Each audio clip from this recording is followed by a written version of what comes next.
이때부터 이제 수포자가 등장하기 시작합니다. 무조건 공부하라고 해서 될 문제가 아니에요, 이제.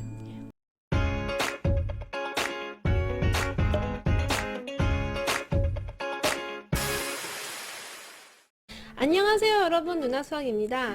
제 채널을 둘러보시면 아시겠지만 저는 중고등학교 수학을 메인으로 하고요. 근데 요즘은 초등학교 수학에 대해서 관심이 많아졌어요. 초등교육은 어떻게 해야 되나 고민을 하고 있습니다.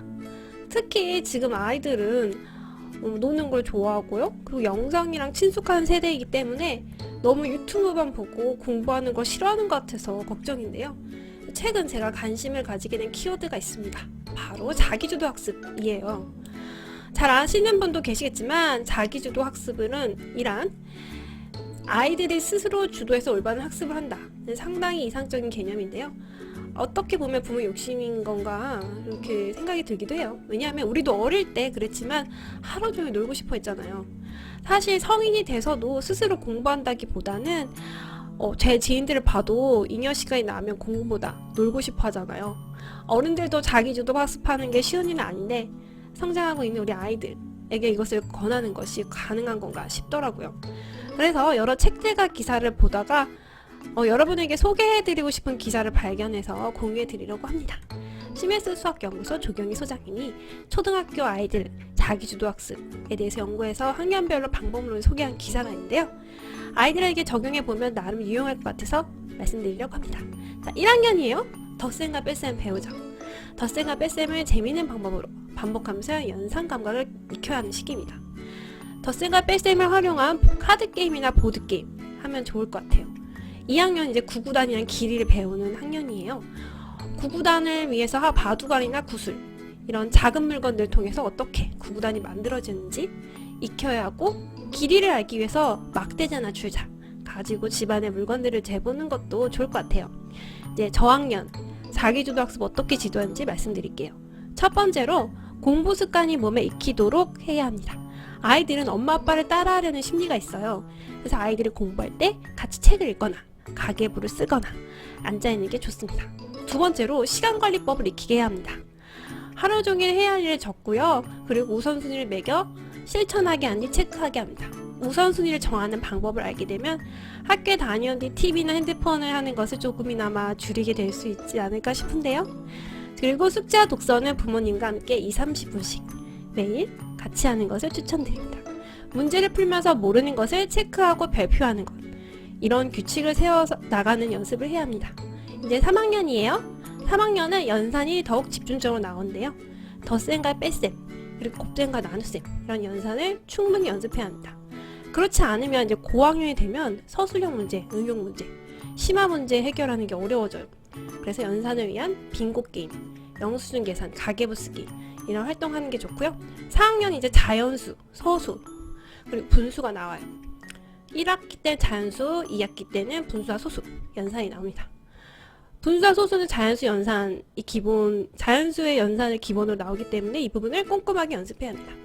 그리고 수질과 평행을 이용한 그림 그리기, 실생활에서 찾아보도록 해야 해요. 칠교놀이, 도형 퍼즐 해보는 것이 좋습니다. 이제 3, 4학년 자기주도 학습 말씀드릴게요.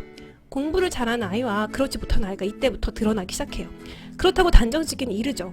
부모님이 얼마나 아이에게 학습 습관을 들였는지가 중요합니다. 아이가 수학을 싫어한다면 숙제 때문인지 선생님 때문인지 수업이 어려워서인지 아이와 함께 이유를 찾고 해결하도록 해야 합니다. 1, 2학년 때와 마찬가지로 하루 일과의 우선순위를 매겨서 실천하게 하고 매일 같은 시간에 공부하게 하는 습관 들이도록 합니다. 이제 고학년이에요. 5학년, 6학년 이때부터 이제 수포자가 등장하기 시작합니다. 무조건 공부하라고 해서 될 문제가 아니에요. 이제 공부의 양도 많아지고 해서 이제 집중과 휴식, 번갈아 가질 수 있도록 해야 합니다. 시간이 많이 소요되는 사고력 문제, 창의력 문제를 아이가 스스로 풀어볼 수 있도록 해야 해요. 긴 시간을 두어 아이가 풀어내면 성취감도 느끼고 수학은 재밌다라는 흥미도 느낄 수 있거든요. 그리고 5, 6학년은 논리적 사고 과정을 할 수 있는 나이기 때문에 문제집 교과서를 활용해서 문제 해결력을 키우도록 해야 합니다. 이제 고학년은 자기주도 학습을 어떻게 코칭하느냐, 학원이나 문제집 선택할 때 아이가 어떻게 결정하는지를 존중해주세요. 본인이 내린 결정이기 때문에 만약에 문제가 생기면 고민하고 해결하려고 노력할 것입니다. 그리고 아이의 집중 시간을 체크해서 적절히 시간 배분을 해야 합니다. 중학교 가기 전 효율적인 학습 방법을 찾아야 되죠. 시간 관리하는 방법도 익히는 것이 중요합니다. 자기주도 학습이 좋다고 해서 아이에게 처음부터 너무 많은 것을 기대하면 안 돼요. 아이의 개인적인 성향이나 환경에 따라 자기주도 학습 습관되는 기간은 다르기 때문입니다. 아이가 스스로 할 수 있도록 도와주고 바라보는 것이 부모님이 염두에 두어야 할 사항입니다. 자기주도 학습은 이건 제가 가르치는 수학만 적용되는 게 아니라 정과목 다 적용해 볼 수 있겠네요. 특히 수학이나 어학 쪽은 매일 조금씩이라도 해보는 습관이 중요한 과목이다 보니까 많이 도움이 될 것 같습니다. 어떠셨나요? 학년별 자기주도 학습 메모해 두셨다가 아이들 학년에 맞게 잘 지도해 주시면 좋겠습니다. 어렸을 때 제대로 체화된 자기주도 학습 습관은 분명 아이들이 자라서 성인이 되었을 때도 좋은 습관으로 남아있어서 우리 아이들이 보다 주체적이고 자기주도적인 멋진 인생 살아가는데 큰 힘이 되고 보탬이 될 거란 생각이 듭니다. 그럼 오늘도 즐거운 수학하세요. 수학에 대한 모든 것 누나수학이었습니다.